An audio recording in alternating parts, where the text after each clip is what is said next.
So we have discussed about the different layers of the OSR model. So let us go ahead with the next few remaining layers, and thus we can go. Then we can go for the TCP/IP protocol suite.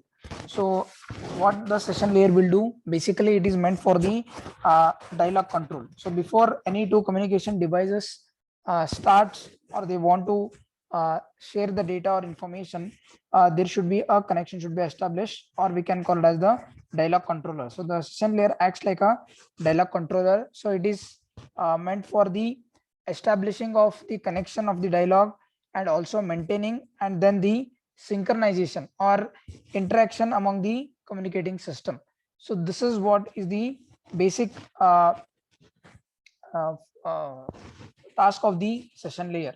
So it also allows the systems to enter into a dialogue. So before they actually start communicating, they should go into the dialogue. So they should start the communication first. So before they start the communication, establishment should take place. Communication establishment should take place, and then there is an indication that yes, both the systems or both the devices are connection now. I mean, there is a connection has been established, and so that they can start communicating. So this communication between the two devices can either take half duplex mode, or it can take the full duplex mode. So this can be also done in terms of the token management as well. So next, going ahead with the synchronization. So what this basically synchronization is all about. So it allows a process to add checkpoints or synchronization points to a data stream. So before actually it sends the information, or it actually process the information to the next layer, what this session layer will do is it adds the checkpoints. Just a second. So if you observe this diagram here, we can see that these are the synchronization checkpoints. So when it receives the data from the presentation layer, for consider that it has to send some, for example, it has to send some 2000 pages. So that is a what is the task of for our example. So if it wants to send 2000 pages, what it will do is for every 100 pages, it will add a checkpoint, so that whenever there is a possibility of retransmission, it will not add all the pages, it will add only the pages after the 100 or 200. For example, let me give a simple example.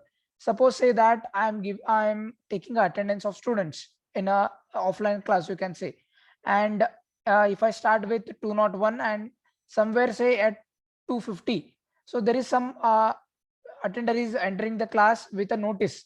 So what I will do, I will create a checkpoint that at 250 I have stopped the taking the attendance. So once I complete that notice and other things are uh, told to the students, then the attender will leave, and then what I will do, I will start the taking the attendance not from the beginning. I will start taking the attendance from 251 and so on, so that if there is any traffic or if there is any congestion that is occurring, the entire system will not be restarted. Only from that particular checkpoints it can be started back again. So this is an example for the synchronization. In the textbook they are given that, suppose say that it is processing say 2000 pages. For every 100 pages or for after every 200 pages, it will create a checkpoint, so that if in case of retransmission, or if there is any acknowledgement is not received by the receiving devices or from the destination machine, it will look into the checkpoint till where it has received the uh, acknowledgement. Suppose say that it has received the acknowledgement after 500 pages, so next time it will send only the pages after 501 and so on. So this is what is all about the synchronization. Are we clear with this, everyone? So this indicates the synchronization checkpoints. So the most important thing you need to remember is dialog control. So it acts like a dialog control, that is connection establishment, maintenance, and the synchronization between the communicating devices. So before actually the two communicating system start with the dialogue, or they actually want to communicate, there should be a connection establishment should take place. That's the one thing. And then is the synchronization. So it allows the process to add the checkpoints.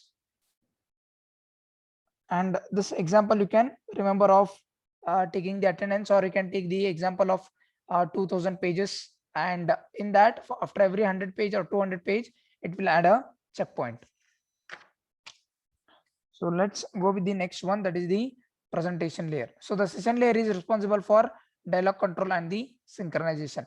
So while writing this in the examination, you should remember only these 2 points. That is, it is meant for the dialog control and synchronization, and remembering the example so that you can explain it orally. I mean, you can explain it easily. I meant to say. So the next is the presentation layer. So what is the task of the presentation layer? Can somebody tell me?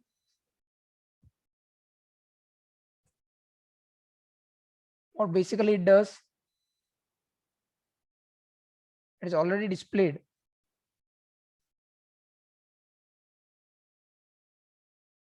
Yes, anyone?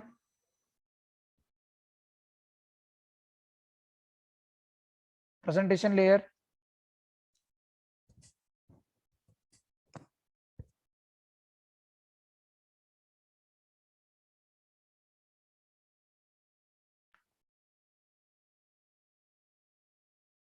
So what is the task of the presentation layer basically?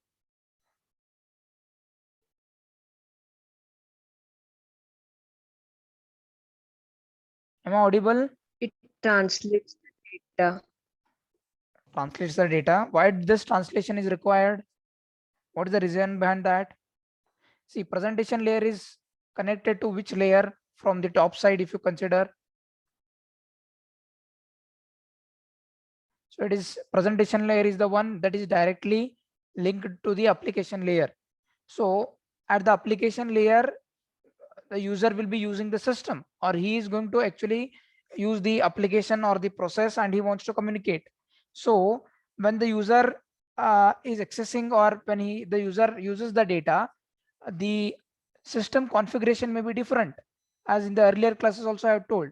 So the two system may have different configurations, their encoding scheme, their data representation scheme may be different.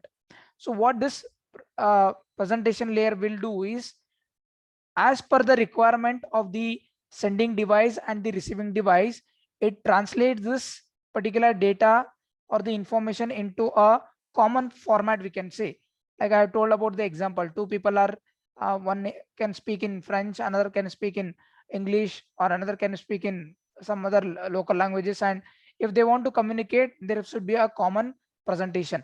So before the data is sent to the next layers, or we can say to the session layer, this presentation layer will convert this data into a common format, so that the data can be exchanged. So it handles the syntax and semantics of the information. So in both the systems, the data representation may be different. Like for example, in one of the, I mean, at the sender side, at the source machine, it may be representing the data in say in terms of binary. In another, it may be using with some other encoding format, or it may be using the to represent the character, it may be using ASCII 7. In another, it may be using IPSID coding, and so on. So by using different data format, the both the communicating system devices may communicate. So to have a common platform, or to a common uh, format, we can say, the data can be extended. So that is the task of the presentation layer.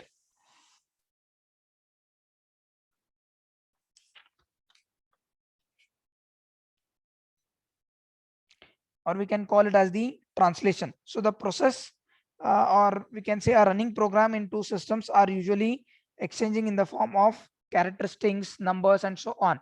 So with variety of data, when we have, like, it can be having numbers, it can be characters, and so on.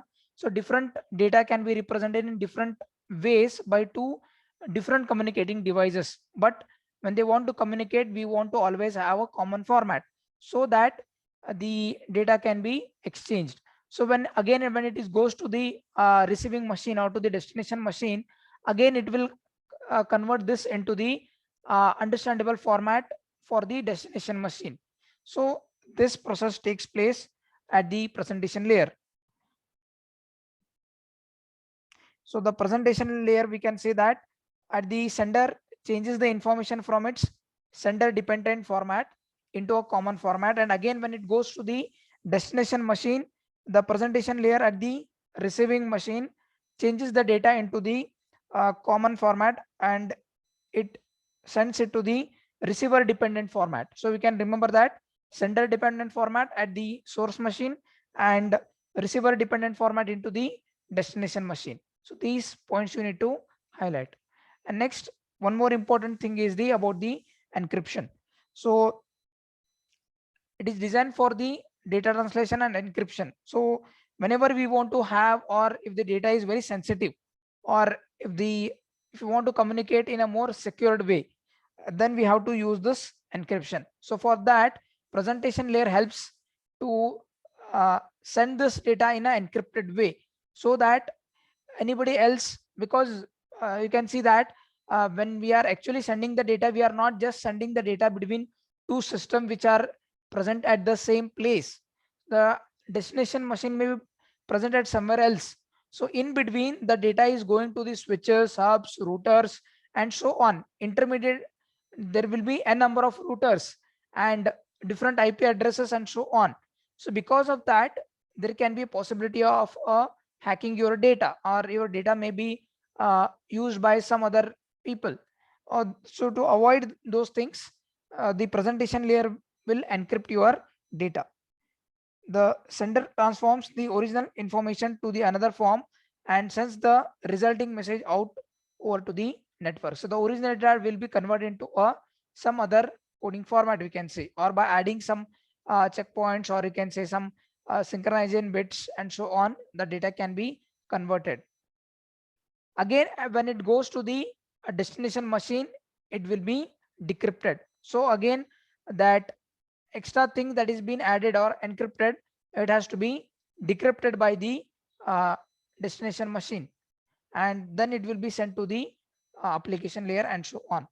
And one more task of this presentation layer is the compression. So because why this compression is required, because when we are actually sending the data or receiving the data, the communicating devices may send a huge amount of data. Like for example, it may send an audio file or a video clip and so on. So that may be very huge. So to and it will take a lot of time to do that. So to avoid these things, it will compress the data so that the communication becomes much faster. So the compression reduces the number of bits contained in the information. So basically it is used for the multimedia, like for text, audio and video. For such kind of information, the compression techniques can be used. So these are the basic functionalities or the task of the presentation layer. So at the source machine, it receives the data and it adds its header, and then it will be sent. And again, before it sends the data to the application layer, it removes this header and it will convert this into the receiver dependent format, so that the receiving machine can understand the data, and then it sends to the application layer.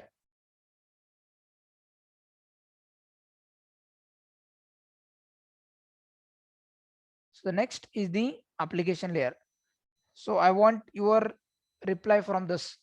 What the task of the application layer? What it does basically?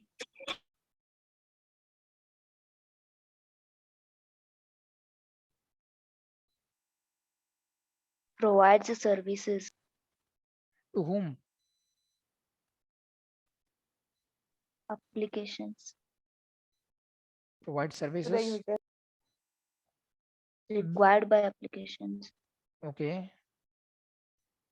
So what kind of application we will be running?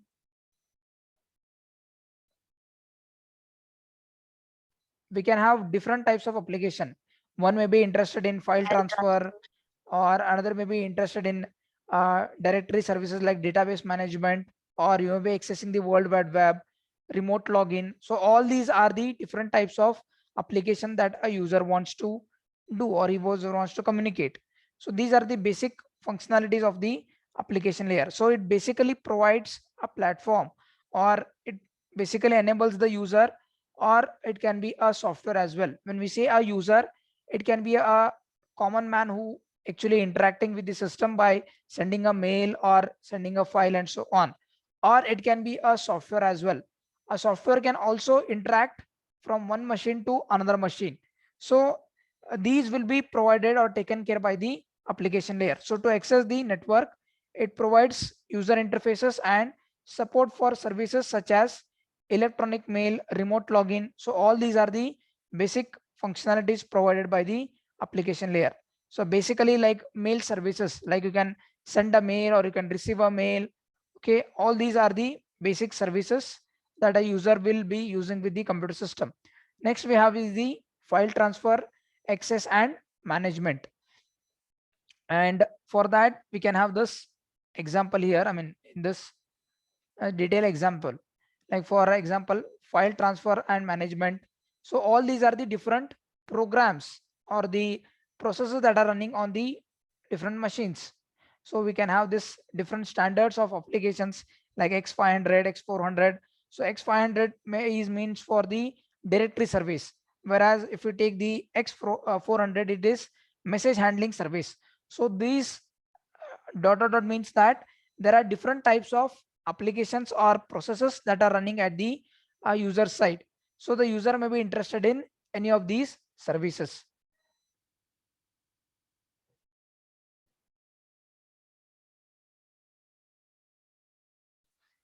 And also we have something called as the remote login. So what is the meaning of remote login? Or we can also call it as the network virtual terminal. So basically say that I can give a simple example of say a software. There is a software called as TeamViewer. Have you heard this? TeamViewer.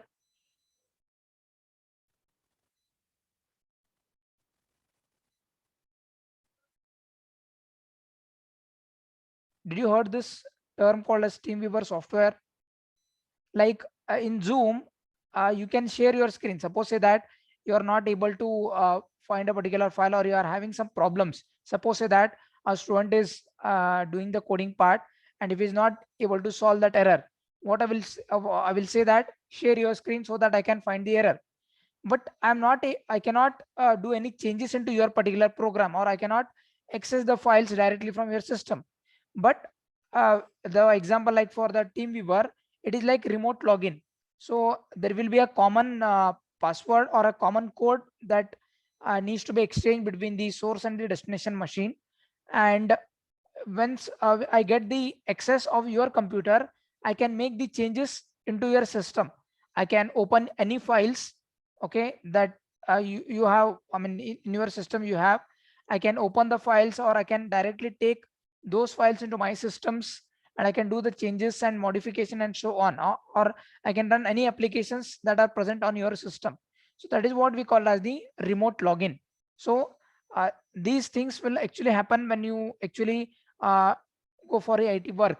So there will be TeamViewer softwares or other kinds of software that will be using, so that you can access those systems which you are not connected directly, but you are connected virtually. So we can call it as a virtual terminal. Are you getting it? The meaning of remote login? Or somebody else, two students can basically install this software called as TeamViewer, so that it becomes very easy for you to code and exchange the information and so on. So just give a try of downloading this software called as the TeamViewer. It is very good and you can use it. And apart from this, it can access the uh, World Wide Web. Basically a user can always interested in accessing this World Wide Web and so on. And other services like directory services. So basically like a user may be interested in using the distributed database sources and global information at various objects and services. So all these will be taken care by the application layer. Are we getting it, everyone? Yes, sir. Others? Yes, sir.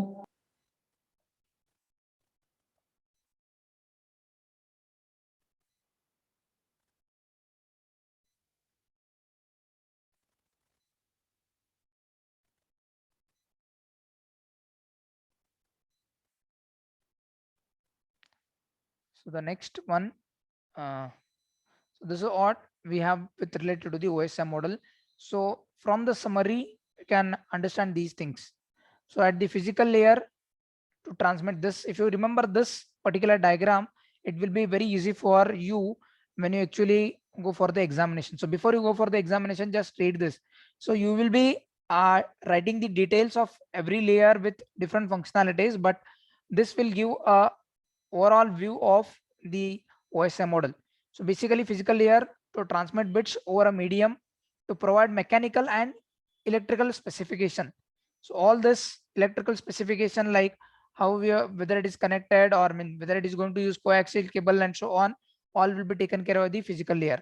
Next is the data link layer. The basic task here is to organize the bits stream into the frames, and it is to hop delivery.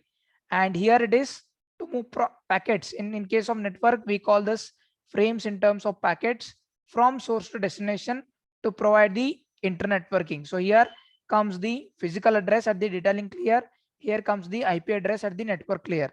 Then transport layer is totally meant for the transportation facility. It is like acts like a transporter. So to provide reliable process to process message delivery and error recovery. And then at the session layer, establishment, management, and termination. Also you can include the synchronization.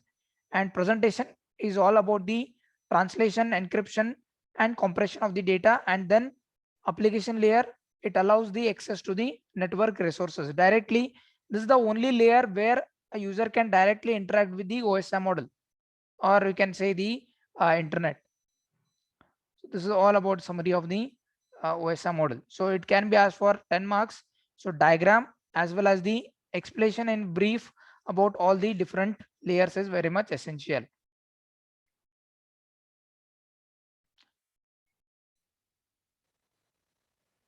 So what can be the difference between OSM model and TCP/IP model? Can somebody tell me? Or this is also an important question, because every time they will ask either the OSM model or TCP/IP model. So this time they may ask what are the differences between OSM model and TCP/IP model for 10 marks. This can be also a question. Sorry. So how many layers we have in TCP/IP protocol model?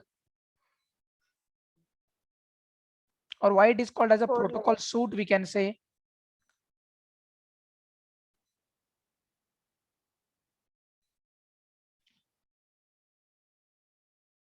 Sanjeev, can you tell me what is the meaning of protocol suite?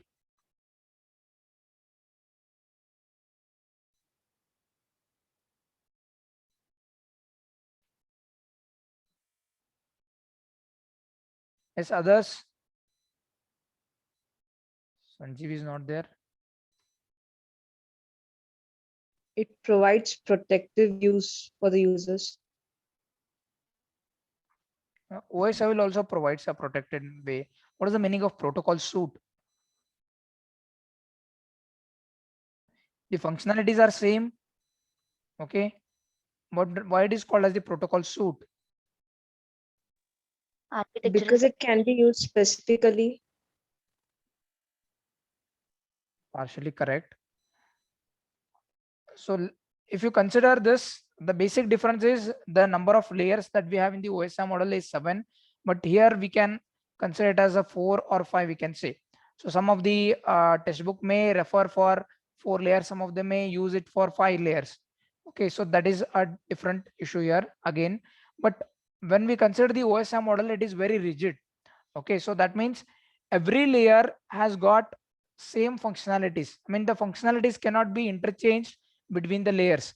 But when we talk about the TCP/IP model, if you refer different authors or different experts, they will have different set of protocols at different layers.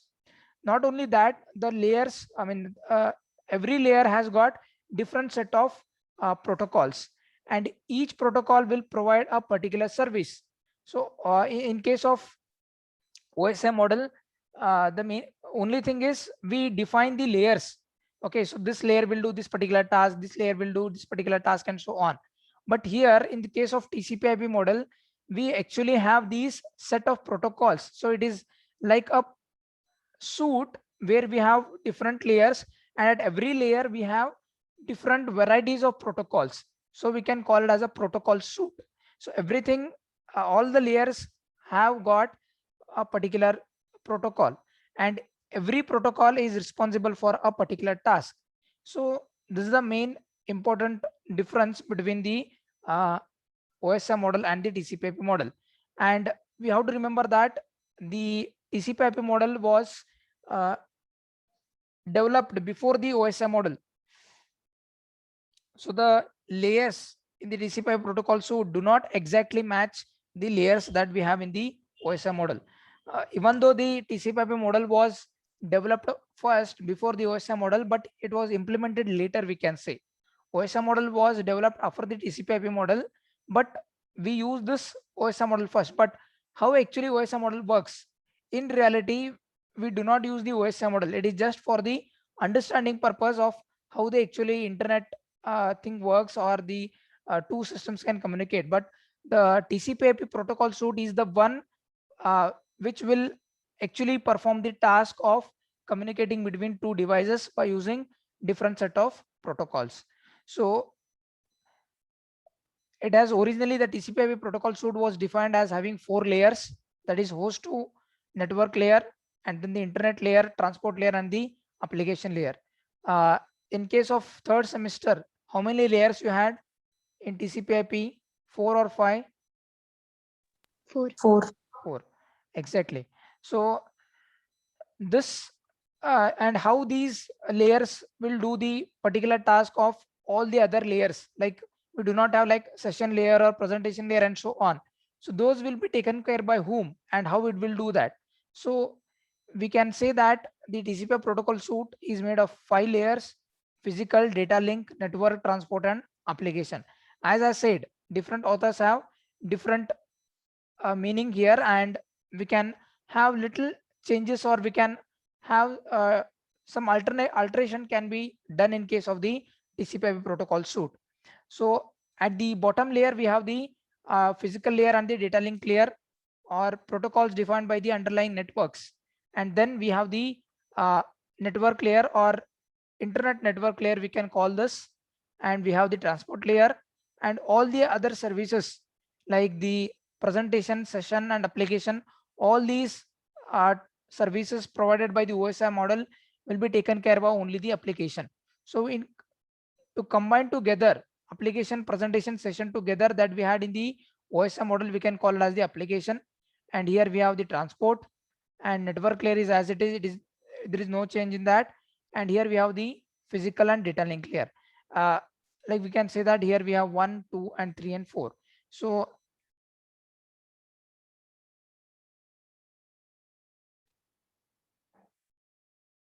and sometimes we may combine these two, or we can use these separately, physical and data link, and so on.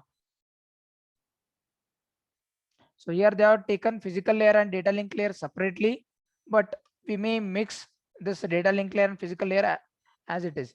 I mean, we can together. And here we have the different protocols, but the application, I mean, the services provided by the OSI model will remain same here as well. So the physical layer and data link layer are again responsible for what? Physical layer is responsible for the underlying networks. I mean, what are the electrical and mechanical devices that will be used, and how the connection, or the cables, and all other mechanical and electrical devices. So all those details will be taken care by the physical layer. Again, data link layer, what the data link layer will do in case of OSI model? Framing. Okay, so the same task will be taken care by the TCP protocol model as well, but here everything will be accomplished by using the protocols. So the physical and data link layers does not define any specific protocol. Basically, it supports all the standard and proprietary protocols. So here we do not have any specific protocol for the data link layer and physical layer. So they will basically use the all standard protocols. So network in TCP/IP network can be a local area network or a wide area network. Again, the network that we are going to use it can be a local area network, or it can be wide area network, and so on. So that will be defined by the physical and data link layer. Next we have is the network layer. So what is the basic task of a network layer? In case of the OSI model, it is all about the routing, how the packets can be routed, how to find the routes.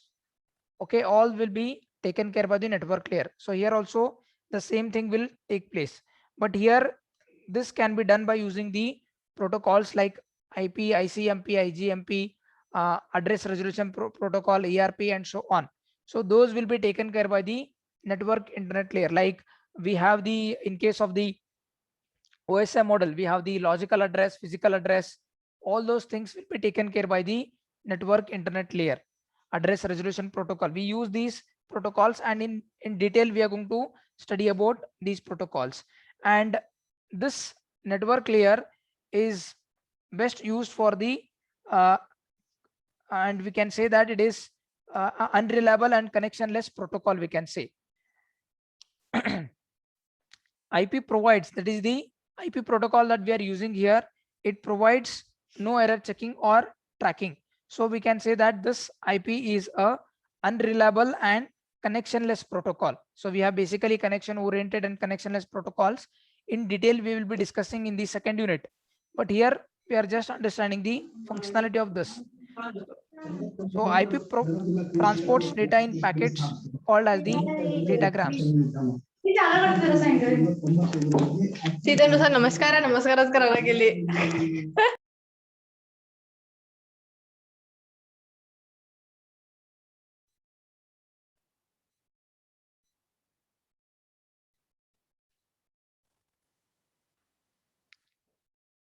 So we basically say that IP protocol, that is the internet working protocol, is a connectionless and unreliable protocol, and it cannot manage this error checking.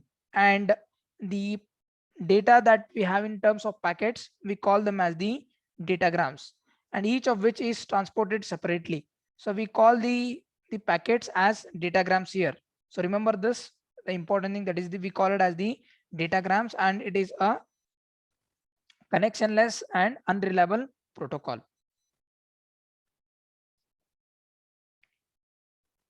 And we have another protocols like for address resolution protocol and reverse address resolution protocol, and so on. So what this basically address resolution protocol will do, so it is used to associate a logical address with a physical address. So when we are transferring the packets or these datagrams from one source to the destination machine, which are located at different places, as we studied, we may require the physical address as well as the logical address. If it is within the local area network or within a particular region, we can use the only physical address. But when we want to send it to a system which is outside the boundary of our network, then we require the IP addresses. So to establish the relation between the physical address and the logical address, we use this address resolution protocol. And this physical address basically is presented, or it is will be written on the network interface card of your computer system. So when we take a computer system, there will be a card called as the network interface card. On this card, the physical address will be written. So with that, it can identify the physical address. But what about the logical address? So that logical address, to get this or to establish the relationship between the physical address and the logical address, we use this ARP, that is the address resolution protocol. So it is basically used to find the physical address of the node or the machine when its internet address is known. So when we know the IP address, it is used to know the physical address of a particular node when it is connected to the internet. And similar to that, we have another protocol called as the RARP, that is the reverse address resolution protocol. So it allows a host, or for example say a machine, to discover its internet address when it knows the physical address. So this RARP, that is the reverse address and resolution protocol, will do the reverse task of the ARP protocol. So here it knows the physical address, then it tries to identify the internet address. So when it is it knows the physical address, it will try to find the IP address, or we can say specifically, like for example, IPv4 address. So that is the task of the RARP. So when we talk about this TCP/IP model, every layer will perform a certain set of functionalities, but we are specifying these functionality in terms of a particular protocol. So this protocol will do the ARP will do the establishment of physical address and logical address and so on. So in terms of TCP/IP model, instead of talking about layers, we talk about the protocols more. So when we are going to write this in the examination, you will not just write in terms of the layers, you're going to highlight in terms of the protocols. So what are the protocols that we use in the IP internet layer? We use these protocols. So like that, you need to answer it.